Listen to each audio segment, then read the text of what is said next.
Majorca Cycling Center Academy, Wojciech Beran's School of Cycling. Road bikes.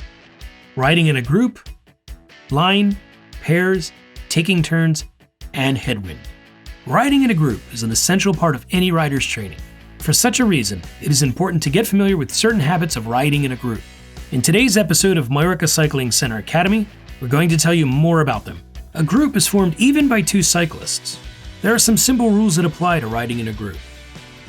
To make the ride more effective, the road cyclists hide behind each other in order to reduce the air resistance. The faster the first rider rides, the more energy the other riders in the row behind are able to save.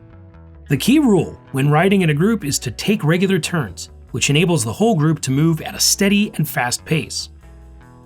The better coordinated the group is, the better and faster the group can ride. Stronger riders can spend more time in the front, and riders who don't have such stamina can stay at the lead for only a few seconds or just stick at the tail of the group the whole time. This enables cyclists of different physical abilities to ride together in a flat or slightly undulated profile. The ideal distance between the riders in the group is slightly less than half a meter. This still provides the rider behind with enough room to react in case of an unexpected event. When riding in a group, it is very dangerous to use your brake all of a sudden.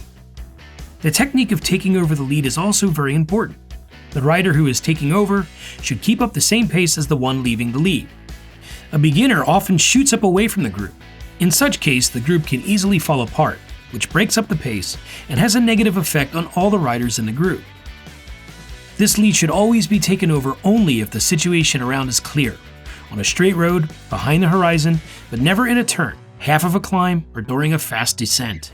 When riding in the lead, the ideal hand position is on the drops or by the hoods covering the brakes. You never stop pedaling and try to keep the same pace, especially when there's a slight descent, as the riders behind who are going with less effort would have to brake radically. The same rule applies when riding in windshield. The riders behind should still pedal, but in a lighter gear than the rider in the lead. Riding in pairs is similar to a ride in a line, with the only difference that two riders ride right next to each other. This group setup is very common and popular due to the fact that when riding in pairs, the riders can chat. In this case, both riders need to keep the same pace all the time, no matter the profile. Before leaving the lead, the first two riders need to look back first in order to check if the situation is safe. The hand signals come only afterwards. Both the leading riders leave to the side, and the following pair of riders get into the lead in between while maintaining the same speed. Riding in a headwind is also an essential part of cycling. There are three typical ways the wind can blow. In case of a tailwind, the riders go faster, and the difference between riding in the lead and in the shield is not so significant anymore.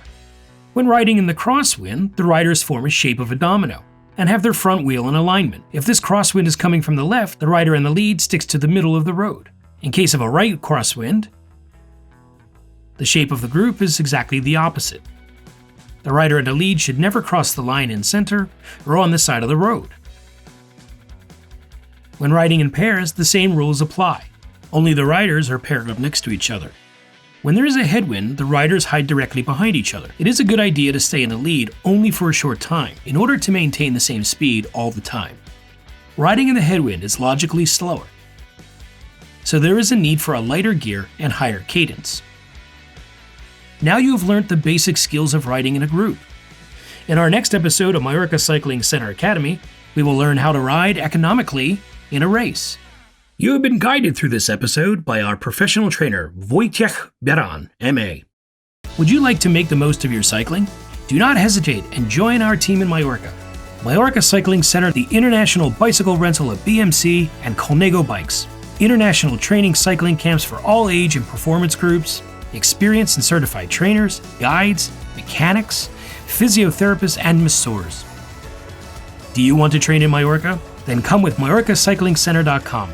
Join us and make the most of your cycling in Majorca. Bookings on MajorcaCyclingCenter.com.